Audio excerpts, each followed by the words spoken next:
Right, here we are back at Job Reference Catherine, and this is more or less the end of the third day.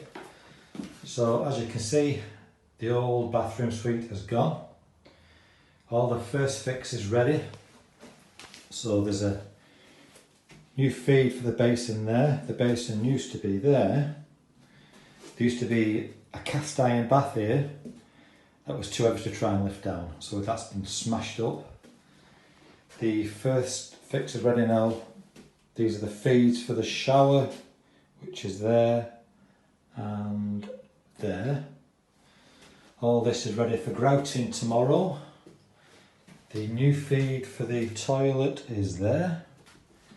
So all we need to do tomorrow is take these supports out to the bottom, fit the bottom row of tiles, fit the ply,